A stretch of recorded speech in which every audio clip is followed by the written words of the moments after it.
Hello, good morning, जोहार। आप सभी का न्यूज झारखंड में स्वागत है। चलिए शुरुआत करते हैं आज की झारखंड की बड़ी खबरों के साथ। पहली बड़ी खबर की बात करें तो शहरी श्रमिकों को रोजगार की गारंटी। स्वतंत्र दिवस के पूर्व संध्या पर शुक्रवार को मुख्यमंत्री हेमंत सोरेन ने सूबे के शहरी श्रमिकों को रोजगार की गारंटी की बड़ी सौगात दी है।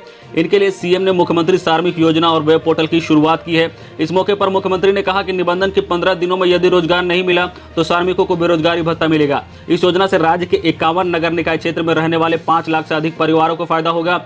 शहरी रोजगार की गारंटी देने वाला झारखंड देश का पहला राज्य है और देश के दूसरा राज्य है जहां इस तरह की योजना शुरू हुई है। योजना की लॉन्चिंग के मौके पर मुख्यमंत्री ने कहा कि कोरोना काल में रोजगार का अभाव है, शहर के दिहाड़ी मजदूरों को ज्यादा परेशानी है, इसलिए सरकार ने यह योजना तैयार की है। अगली बड़ी खबर की बात करें तो झारखंड का नया पार्थिव चिन्ह जारी। झारखंड की संस्कृति और समृद्धि को दर्शाने वाला राज्य का नया पार्थिव चिन्ह शुक्रवार को जारी हो गया है। मुख्यमंत्री हेमंत सोरेन ने इसका अनावरण किया।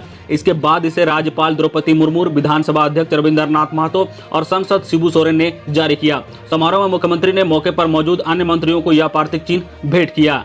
अगली बड़ी खबर की बात करें झारखंड कोरोना अपडेट को लेकर तो रिकॉर्ड एक दिन में 29,715 की जांच, वहीं एक दिन का रिकॉर्ड 1242 नए कोरोना पॉजिटिव मिले हैं।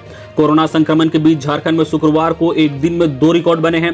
पहले के सूबे में एक दिन में 29,715 लोगों की कोरोना जांच की गई है। दूसरी एक दिन में अब तक के सर्वाधिक 1242 संक्रमित मिले हैं। इतना ही नहीं, 15 ने और दम तोड़ा है। वही 565 मरीज स्वस्थ होकर घर लौट चुके हैं। राज्य में अब मरीजों की संख्या 22,192 हो गई है, जबकि स्वस्थ हो चुके लोगों की संख्या 13,678 हो गई है।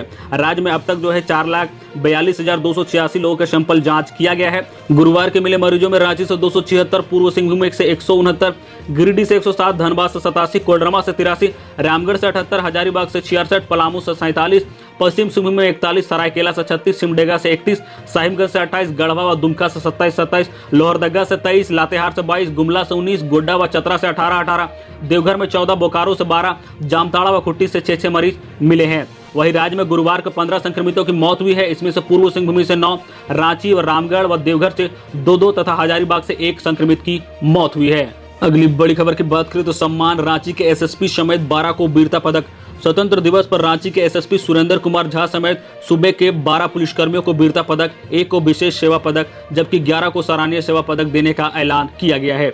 झा को पहले भी यह मेडल मिल चुका है। वीरता पदक पाने वाले में SSP Deepak Kumar, SDPO SK Singh, DSP Vimlesh Tripathi, हवलदार बीकेएस तिर्की, हेमंत चौधरी, अजीत कुमार, राजीव कुमार सिंह, जुरेंद्र सोरिया, शशि रंजन पांडे, राजेश साहू, तासुद्दुक अंसारी शामिल है। इसके अलावा विशेष शाखा के महेंद्र प्रसाद को विशेष सेवा पदक मिलेगा।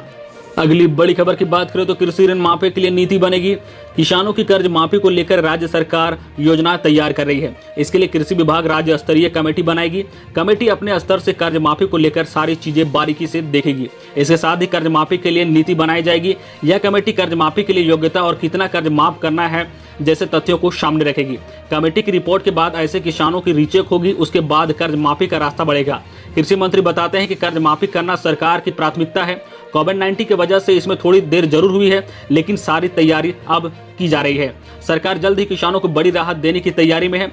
मालूम हो कि कर्ज माफी को लेकर बजट 2000 करोड़ का प्रावधान भी किया गया है, लेकिन अभी तक कर्ज माफी को लेकर कोई भी नीति नहीं बनाने के कारण किसानों को लाभ नहीं मिल पाया है। मालूम हो कि राज्य में करीब 18 लाख किसानों ने विभिन्न तरह के कृषि लोन लिए हैं। कई किसानों ने तो खेत के अलावा ट्रैक्टर व अन्य उपकरण की खरीद के लिए भी लोन लिए हैं। बताया जा रहा है कि जिन किसानों ने खेती के अलावा दूसरी चीजों के लिए लोन लिया है उनका लोन माफ नहीं हो सकता है। उन्हें अपना लोन समय समय पर देते रहना होगा। अगली बड़ी खबर की बात करें तो वकीलों की आर्थिक मदद के लिए 50 लाख रुपए जारी। झारखंड के वकीलों को आर्थिक मदद के लिए 50 लाख रुपए जारी कर दिए गए हैं। वकीलों को अधिकतम 5,000 रुपए की मदद की जाएगी। Jharkhand advocated welfare trustee committee को यह सहायता दी जा रही है। लॉकडाउन में अदालतों का काम सामान्य तरीके से नहीं होने के कारण वकीलों की आर्थिक स्थिति खराब हो गई है। वकीलों ने अपने बार संघों के माध्यम से आर्थिक मदद देने का आग्रह बार काउंसिलिंग से किया था। इसके बाद ट्रस्ट कमेटी की बैठक में आर्थिक मदद करने का निर्णय लेते हुए राशि जारी कर दी गई है। करीब 1100 वकीलों को आर्थिक मदद दी जाएगी। ट्रस्टी कमेटी की बैठक में महाधिवक्ता सह कमेटी के अध्यक्ष राजीव रंजन की अध्यक्षता में बात हुई।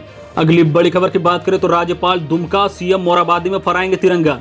74वें स्वतंत्र दिवस के अवसर पर शनिवार को राज्य की उपराजधानी दुमका में राज्यपाल द्रौपदी मुर्मू ध्वजारोहण करेंगे। वहीं मुख्यमंत्री हेमंत सोरेन रांची के मोराबादी में बतौर मुख्य अतिथि सुबह 9:30 बजे झंडा तोलन करेंगे। दूसरी ओर विधानसभा अध्यक्ष विधानसभा में सुबह 9:30 बजे झंडे फहराएंगे। मोराबादी में झंडे तोलन के दौरान मुख्यमंत्री राज्य को कई योजनाओं की सौगात दे सकते हैं। सूत्रों के अनुसार आदिवासी युवाओं को विदेश में उच्च स्तर शिक्षा के लिए छात्रवृत्ति योजना, मुख्यमंत्री पशुधन विकास योजना आदि की शुरुआत किए जाने की संभावना है। अगली बड़ी खबर की बात करें तो प्रदेश में राशन फिर से बायोमेट्रिक से मिलेगा। राज्य में अब फिर से बायोमेट्रिक सिस्टम से 57 लाख परिवारों को राशन देने की तैयारी चल रही है। खाद्य आपूर्ति विभाग ने इस संदर्भ में अपनी तैयारी पूरी कर ली है।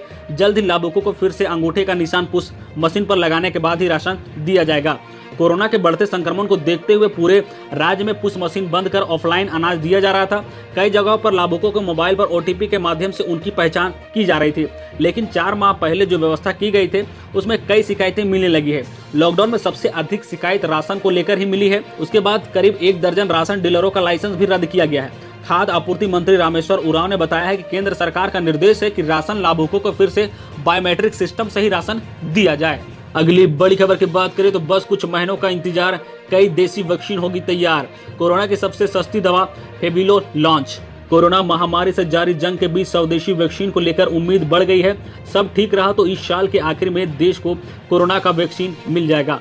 यह दावा श्रीराम इंस्टीट्यूट ऑफ इंडिया के सीईओ आदर पूनवाला ने किया है। दुनिया के सबसे बड़े वैक्सीन निर्माता होने के नाते श्रीराम का यह दावा काफी महत्वपूर्ण है। इस साल दिसंबर में कंपनी वैक्सीन लॉन्च कर सकती है। अगली बड़ी खबर की बात करें तो आयुष्मान भारत में अब मध्यम वर्ग को शामिल करने की तैयारी। मोदी सरकार अपनी लोकप्रिय स्वास्थ्य बीमा योजना आयुष्मान भारत प्रधानमंत्री जन आरोग्य योजना का विस्तार करेगी, जिसके तहत देश के गैर गरीब लोगों को भी कवर मिलेगा। केंद्र सरकार की इस बड़ी योजना के तहत देश के 10 करोड़ 74 लाख गरीब और वंचित परिवार यानी 50 करोड़ लोगों को सालाना 5 लाख रुपए प्रति परिवार का कवर मिलेगा। तो ये थी आज की झारखंड के टॉप बड़ी खबरें। तो आज के लिए बस इतना ही। झारखंड के हर छोटी बड़ी खबर देखने के लिए आप हमारे चैनल न्यूज़ झारखंड चैनल को सब्सक्राइब करके बेल आइकन प्रेस जरूर करें, जिससे जो आपको झारखंड के हर छोटी बड़ी खबर का अपडेट अब तक पहुंचता रहे। चलिए मिलते हैं नेक्स्ट खबर के साथ।